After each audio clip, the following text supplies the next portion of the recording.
Boa noite, irmãos em Jesus Cristo. É para mim motivo de alegria, de gratidão ao Pai Celestial, poder refletir e falar dos ensinamentos de Jesus, contidos também no Evangelho segundo o Espiritismo. Tema da palestra: Caracteres da Perfeição. Em prece, convido a todos para tomar consciência de Deus, que se faz presente em cada um de nós, nos auxiliando continuamente em nosso processo de aprendizagem e evolução. Convido também nossos anjos guardiões, os espíritos de luz responsáveis pelos trabalhos na Casa Espírita Bezerra de Menezes, para nos auxiliar na compreensão e vivência dos ensinamentos contidos no capítulo 17, Sedes Perfeitos. No primeiro item, que tem como subtítulo Caracteres da Perfeição, Jesus nos ensina que devemos ser perfeitos como nosso Pai Celeste é perfeito. Este é o ensinamento de Jesus para nós, uma vez que somos filhos de Deus, que possui a perfeição infinita em todas as coisas. Ao refletirmos sobre este ensinamento de Jesus, parece-nos impossível alcançarmos esta perfeição. Mas o Evangelho nos diz que podemos alcançar uma perfeição relativa que nos aproxima cada vez mais da divindade. Jesus nos ensina que devemos amar nossos inimigos, fazer o bem àqueles que nos odeiam e orar por aqueles que nos perseguem e nos caluniam. Percebe-se, então, que são estas ações que caracterizam a perfeição. E são estas mesmas ações que devemos ter para alcançarmos a perfeição.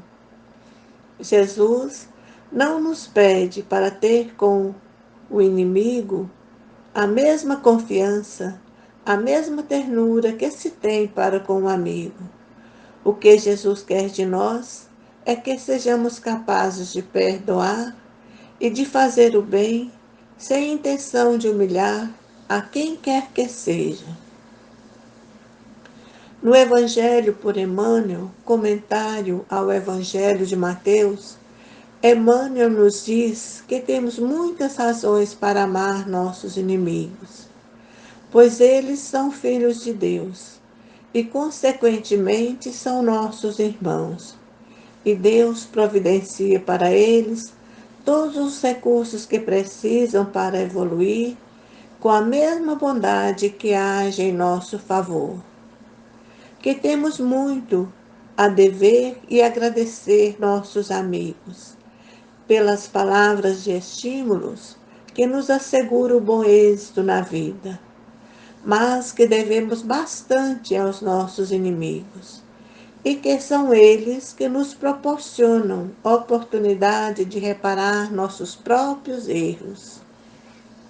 Nos diz também que o amor aos nossos inimigos evita doenças em nosso sistema circulatório, evita úlcera, neurose, como sentimentos e emoções negativas que nos causam tanto sofrimento.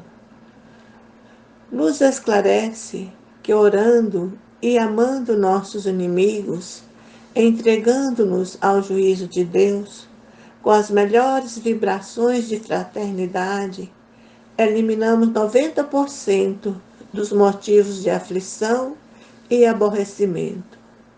Ele nos faz tomar consciência de que o amor que dedicamos aos nossos inimigos não nos rouba a paz, e nos lembra o ensinamento de Jesus quando ele disse: Ide e reconciliai-vos com o adversário, ensinando-nos assim a fazer paz em nossas relações sociais, uma vez que precisamos de paz para seguir nossa escala evolutiva. Voltemos no Evangelho segundo o Espiritismo. No item 1, encontra-se este questionamento de Jesus: se não amais senão aqueles que vos amam, que recompensa com isso tereis?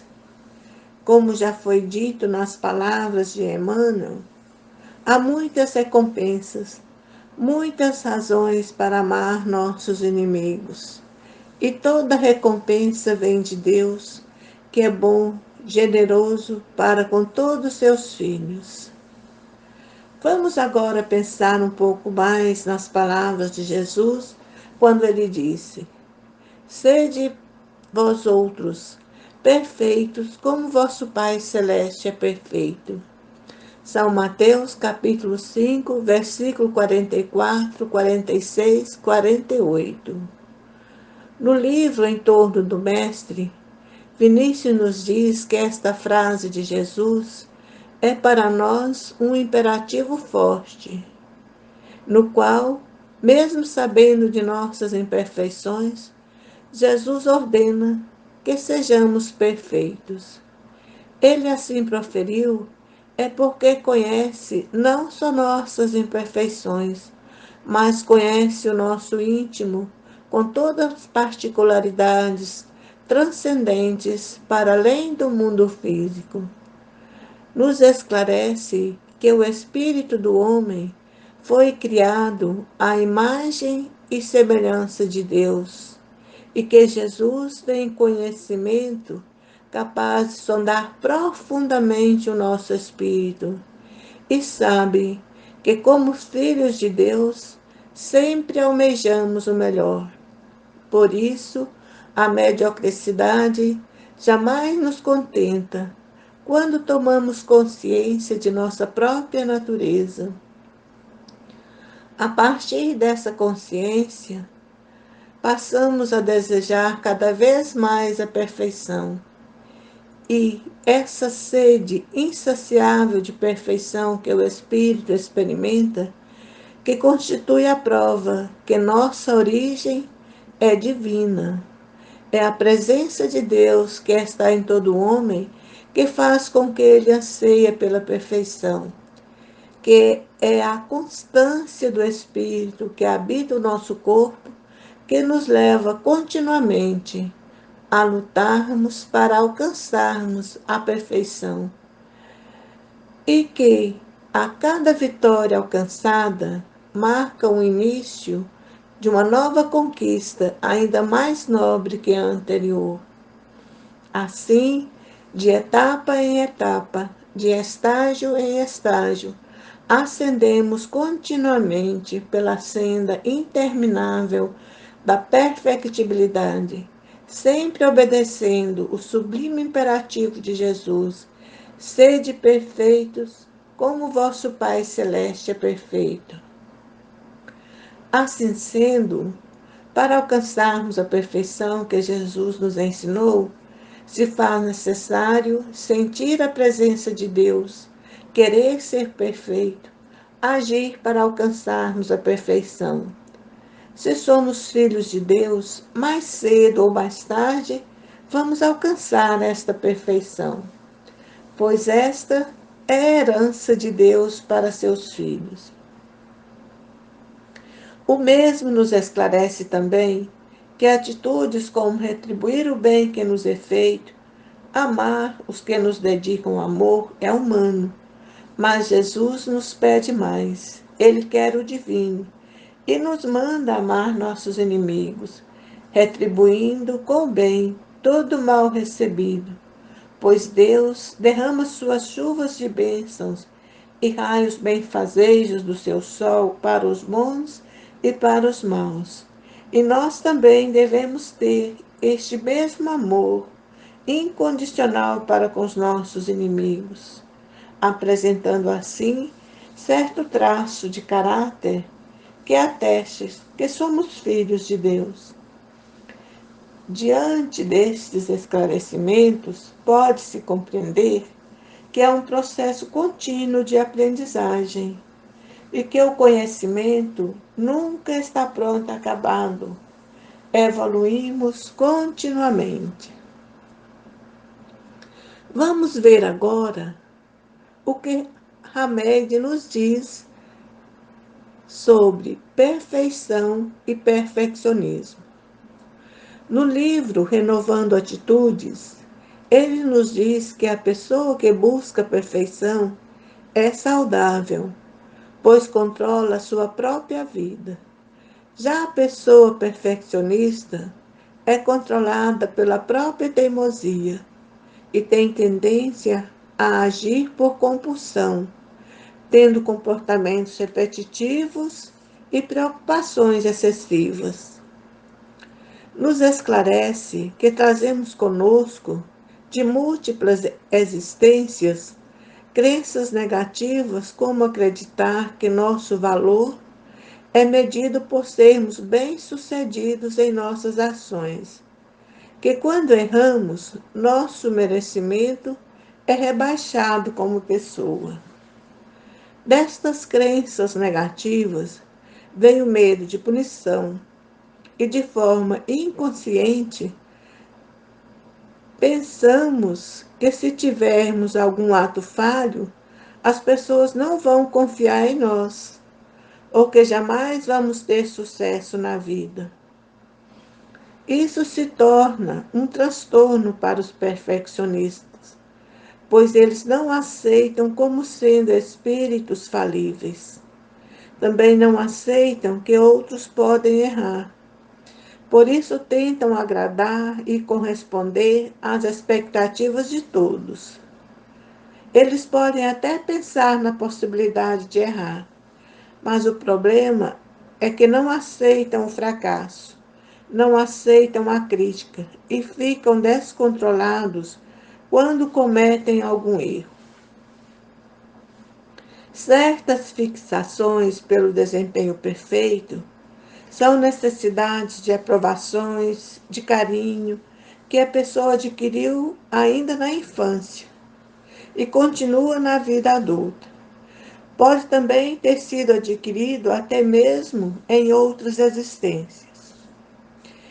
Este desejo de ser assertivo em tudo leva-nos a uma desordem psíquica, na qual passamos a valorizar mais o que ocorre no mundo exterior.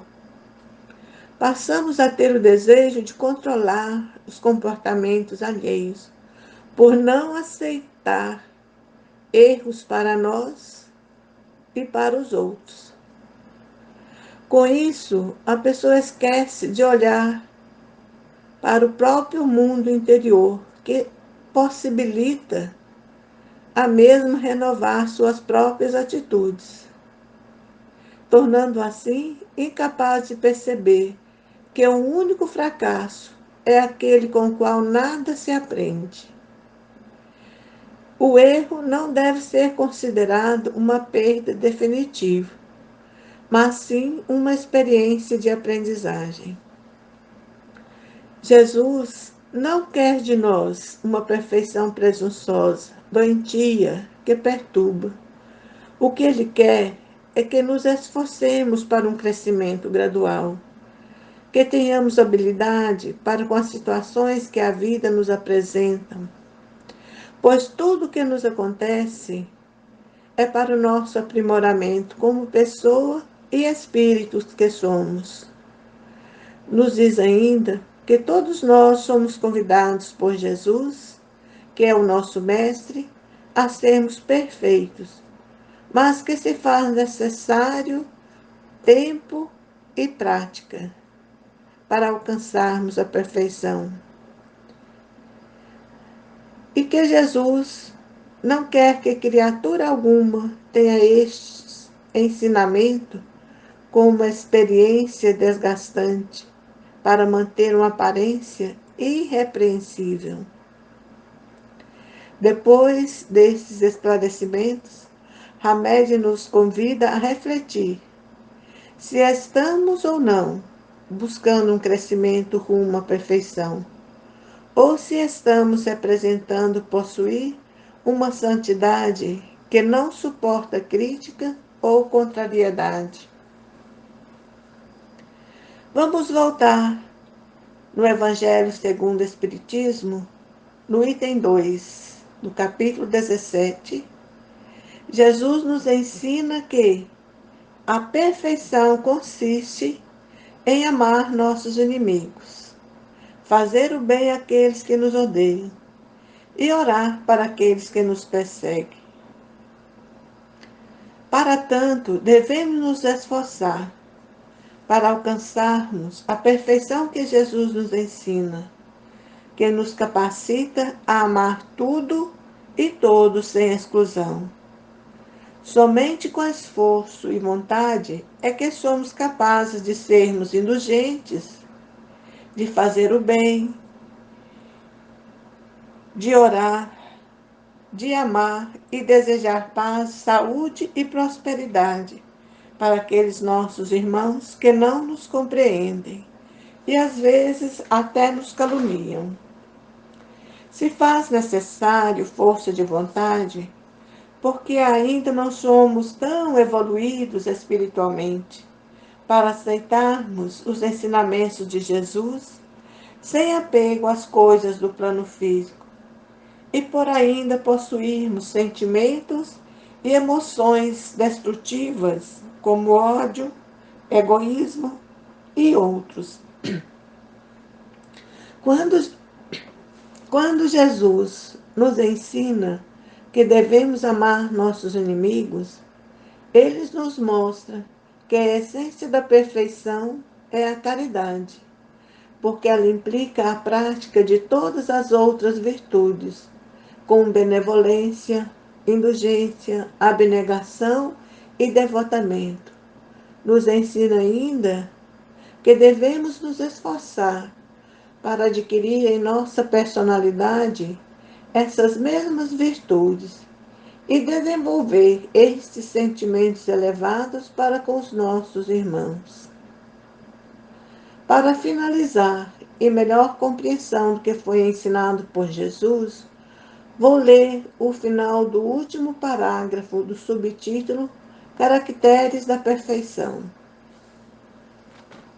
O amor ao próximo, levado ao amor de seus inimigos, não podendo se aliar com nenhum defeito contrário à caridade, é, por isso mesmo, sempre um indício de maior ou menor superioridade moral, de onde resulta que o grau de perfeição está na razão direta da extensão deste amor. Por isso, Jesus, depois de ter dado aos seus discípulos as regras de caridade naquilo que ela tem de mais sublime, lhes disse: sede, pois, perfeitos, como vosso Pai Celeste é perfeito.